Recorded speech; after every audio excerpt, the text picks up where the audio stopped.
আপনি হাবিবের কণ্ঠে গান দিয়েছেন। জি।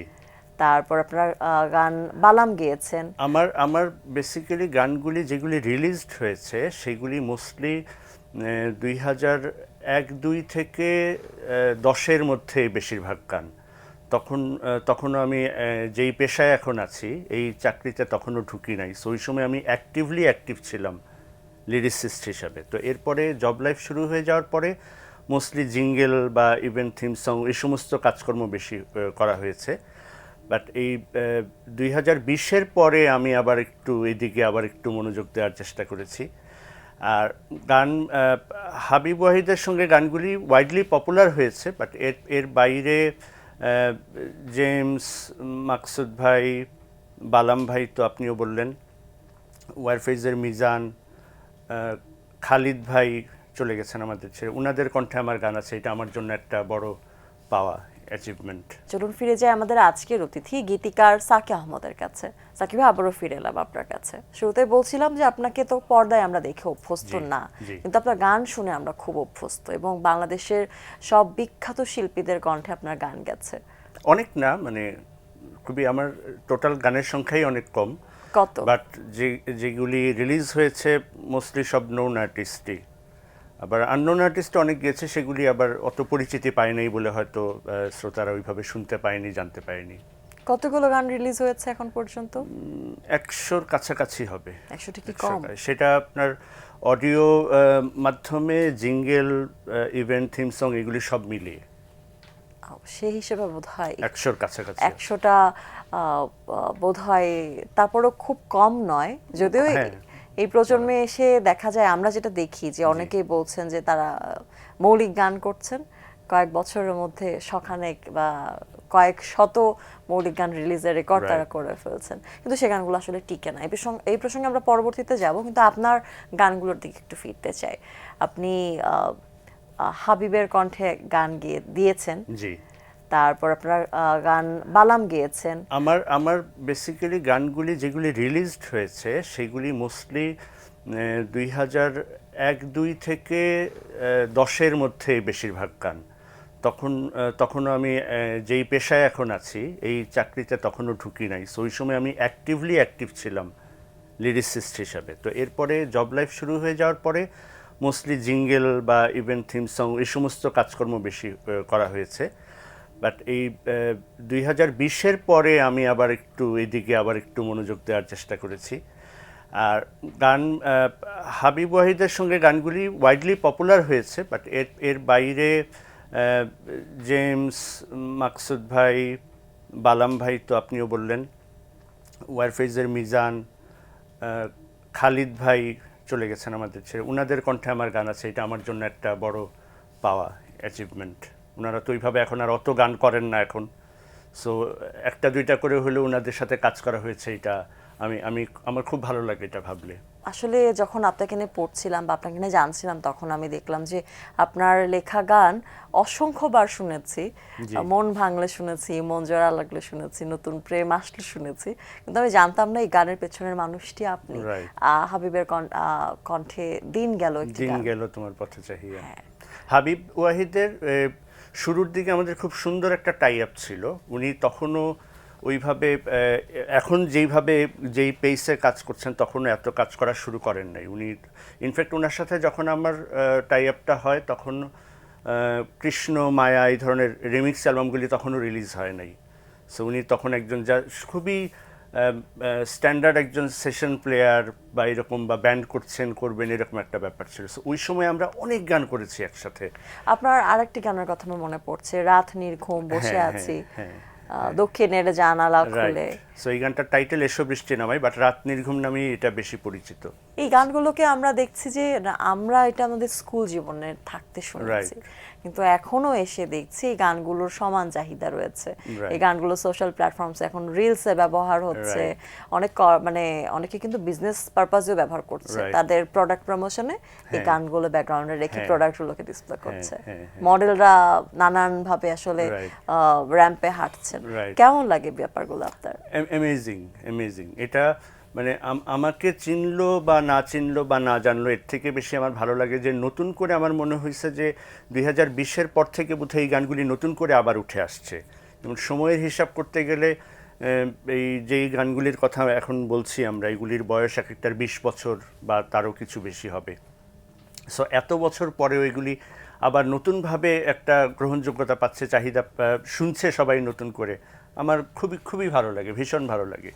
আর কমার্শিয়াল পারপাজে ইটস ফাইন। এটা এখন তো এই যে কপিরাইট অ্যাক্টের কারণে অনেক ধরনের রেভিনিউ শেয়ারিংয়ের অনেক ধরনের ক্যালকুলেশন আসছে।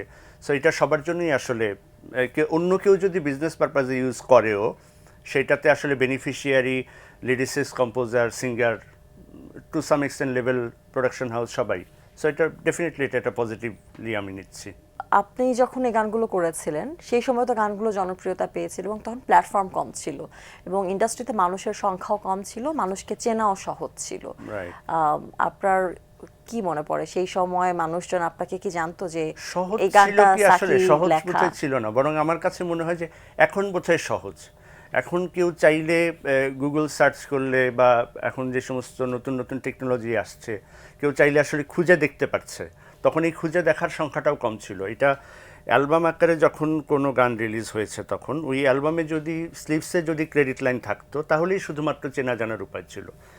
আমি যদি আবারও ওই স্পেসিফিক গানগুলির প্রসঙ্গই টানি, যেমন দিন গেল বা রাত নির্ঘুম, এই গানগুলি যখন রিলিজ হয় তখন ওইখানে গীতিকার, সুরকার, শিল্পী কারণ আমি ছিল না। But Moynago the album is by Habib Wahid. So Habib ওয়াহিদকে হয়তো লোকজন চিনছে, বাট ওই অ্যালবামটা ছিল আসলে একটা মিক্স অ্যান্ড ম্যাচ টাইপের অ্যালবাম। সো অনেকগুলি রিমেক গান ছিল, ভারতীয় বাংলা গানের রিমেক, বাংলাদেশি সিনেমার গানের রিমেক। সো অনেকে ধরে নিচ্ছেন যে তখন যে দিন গেলেও বুঝি একটা ভারতীয় বাংলা গানই হাবিব নতুন ওয়াহিদ করে রিমেক করেছে। ইনফ্যাক্ট আমি নিজেও শুনছি অনেকের কাছে এরকম, মানে আমার সাথে কনভারসেশনে আমাকেই হয়তো বলছেন যে তুমি তো হাবিবের সাথে কাজ করো, হাবিবকে বইলো যে দিন গেল গানটা রিমেকটা সেই সবচেয়ে ভালো করছে। মানে কেন বলছে এই কথা আমি জানি না। সো ফান পার্ট এগুলি। আর চেনা জানার কথাটা যদি বলি, যেমন এখন যারা হাবিব ওয়াহিদের ফ্যান বা আমার লেখা হয়তো খুঁজে পছন্দ করে শুনছেন, তাদের সাথে আমার ইন্টারাকশন হওয়ার সুযোগটা আছে। ওই সময় আসলে ছিল না যখন গানগুলি রিলিজ হয়। এটা ব্যাক ইন 2005-06-এর কথা বলছি আমি। ওই সময় তো ওনাদের সাথে সরাসরি যোগাযোগ করার সুযোগ ছিল না, যারা গানগুলি শুনছে বা তাদের রিয়াকশন কী বা তারা কোনটা ভালো লাগছে, কোনটা বেশি ভালো লাগছে, কম লাগছে। সো এখন যেমন অনেক সহজেই অডিয়েন্সের রিয়াকশনটা পাওয়া যায়, আমার এটা একটা বড় ডিফারেন্স মনে হয়। এই যে এখন এত সুযোগ আছে, তাহলে এখন কেন সৃষ্টিশীলতা কমে গেল? কেন আপনি শুধুমাত্র ক্রিয়েটিভ ডিরেকশনের দিকেই ঝুঁকেছেন? কেন গান লিখছেন না? বা এত জনপ্রিয় গান থাকা সত্ত্বেও কেন দর্শকরা বঞ্চিত হচ্ছে? এইটার উত্তরটা আসলে আমার নিজের মতো করে যদি আমি দেওয়ার চেষ্টা করি, আমি মাল্টিটাস্কার না অনেস্টলি। আমি অ্যাট এ টাইম একটা জিনিসের প্রতি কনসেন্ট্রেট দিয়ে কাজ করতে পছন্দ করি। যেই কারণে আমি যখন দেখলাম যে আমি যখন অ্যাডভার্টাইজিংয়ে চলে আসলাম, আমার কাছে মনে হলো যে আমার ফুল কনসেন্ট্রেশনটা আসলে এদিকে থাকা উচিত। এটা কি আপনার প্যাশন ছিল? প্যাশন ছিল না, প্যাশন ছিল আসলে লেখালেখি করা, যে লেখালেখির সাথে থাকা। তো আমি যে অ্যাডভার্টাইজিংয়ে কাজ করি সেখানেও লেখালেখির কাজটাই আসলে, যেহেতু এটা তো দুইটা উইং হয়, একটা হচ্ছে আর্ট, একটা হচ্ছে কপি। কপি হচ্ছে যারা লেখালেখির কাজে থাকে, সো আমি কপি উইংয়ের। সো ওইখানেও লেখালেখির বিষয়টাই ছিল। বাট এটা শুরু থেকেই না, মানে আমার শুরুর দিকের গানগুলি রিলিজ হওয়ার পরে আমি দেখলাম যে আমার খুব সংকোচ হয় কারো কাছে গিয়ে বলতে যে আপনি আমার গান করবেন কি না বা করেন কি না, আগ্রহ দেখান কি না। সো গানের সংখ্যা কম এই কারণে যে যারা আমার কাছে চাইছেন বা বলছেন যে গান দাও, লিখে দাও, তাদের সাথেই আসলে আমার গান হয়েছে। এর বাইরে আসলে আমার গান খুব কম। বা কোনো মিউজিক ডিরেক্টর বা কম্পোজার যাকে আমার অনেক পছন্দ, সে ফর এক্সাম্পল আমার সবচাইতে পছন্দের সিঙ্গার আর্টিস্ট হচ্ছেন পার্থ বড়ুয়া। দাদাকে আমি জীবনেও বলিনি যে দাদা প্লিজ আমার একটা গান করেন। দ্যাট ইজ ওনার সঙ্গে আমার কোনো গান নাই। এই যে আজকে বলেন, আপনার কি মনে হয় এখানে সম্ভাবনা তৈরি হলেও হতে পারে? আমি জানি না, কারণ এটা এটা এটা আসলে এটা এখন হয়তো আবেগে বলে ফেলছি, বাট এরকমই বিষয়টা। উই আর সাকসেসফুল যে আবেগে হলেও একটা মনোবাসনার কথা আমরা জানতে পারলাম। বিষয়টা মানে উনি মানে আমি এটা আরো বলি যে আমার এন্টায়ার ইন্ডাস্ট্রি একদিকে, পার্থ বড়ুয়া, সোলস, এগুলো আমার আরেক দিকে। মানে আমি অতটাই ভালোবাসি, পছন্দ করি ওনাকে। আবেগের বশে তো বলে ফেলেন পার্থ বড়ুয়ার কথা, কিন্তু বাঙালির আসলে সঙ্গীতাঙ্গনের আর একটা বড় আবেগের নাম জেমস, তার সাথে আপনার গান করা হয়েছে, রাইট বড় অচেনা। রাইট মেহরিন আপুর সাথে গান করা মেহরিনের হয়েছে, সাথে হয়েছে। মাকসুদ ভাইয়ের সাথে করা হয়েছে, আপনি বললেন খালিদ ভাইয়ের সাথে গান করা হয়েছে।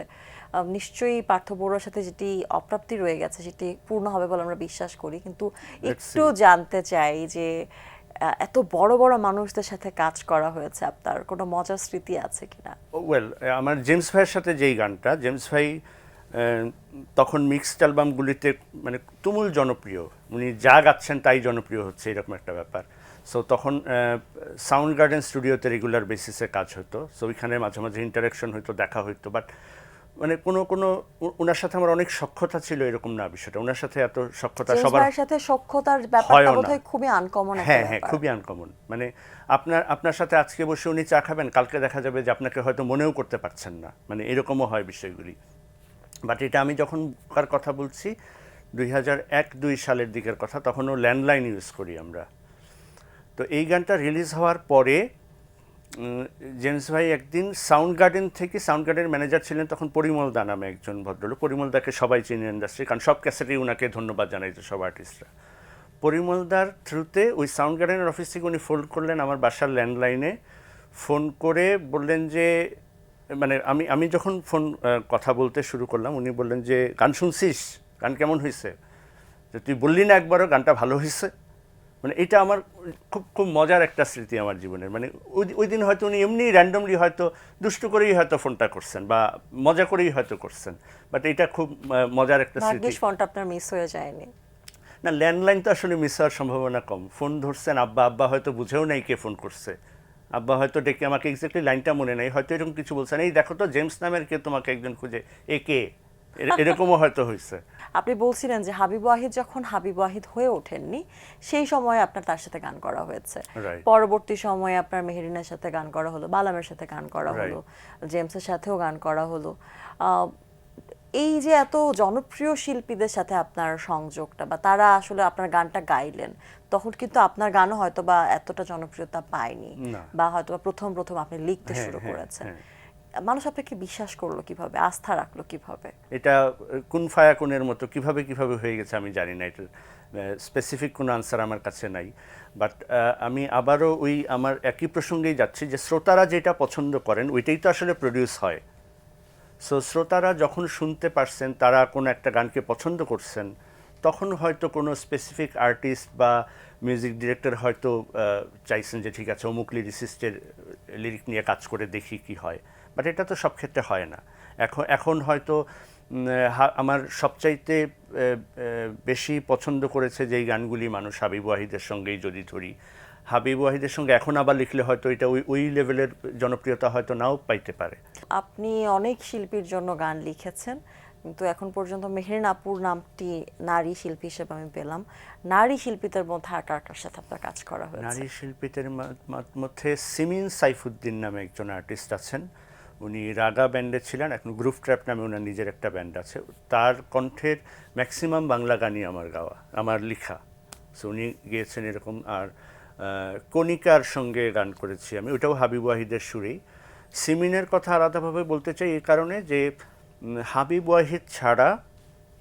ওয়াহিদের সঙ্গে আমার গান সবচেয়ে বেশি, ওনার ছাড়া সিমিনের সাথে গান আমার সবচেয়ে বেশি।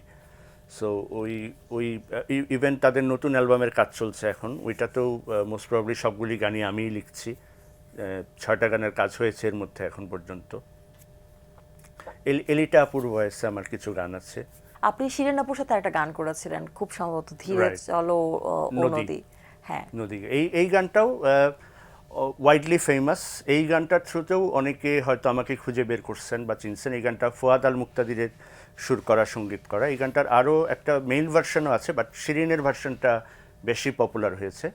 তিনিও আপনার মতোই ছিলেন, উনি এসেছিলেন, অল্প কয়েকটি গান করেছেন এবং তাকে আমরা খুঁজে পাচ্ছি না।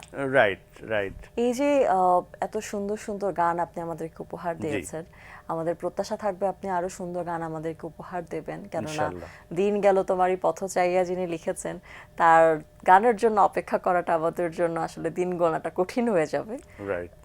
তো আগামীতে খুব শীঘ্রই গান উপহার দিচ্ছেন বলে কথা দিচ্ছেন কি?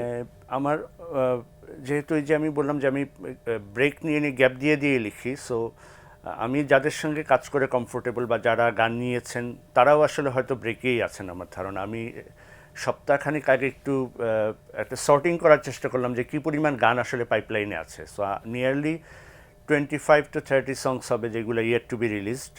এগুলি রিলিজ হইতে শুরু করলে আসলে তখন আবার মনে হবে যে না, আমি আসলে অনেক গানই লিখছি। আমরা সেই দিনের অপেক্ষায় থাকবো, সেই গানগুলো শোনার অপেক্ষায় থাকবো। আপনাকে অনেক অনেক ধন্যবাদ সাকিব ভাই আমাদের আজকের আয়োজনে আসবার জন্য। Thank you very much, it's an honour. প্রিয় দর্শক, এতক্ষণ কথা হচ্ছিল অতিথির সঙ্গে। এবার সময় হলো বিদায় নেবার।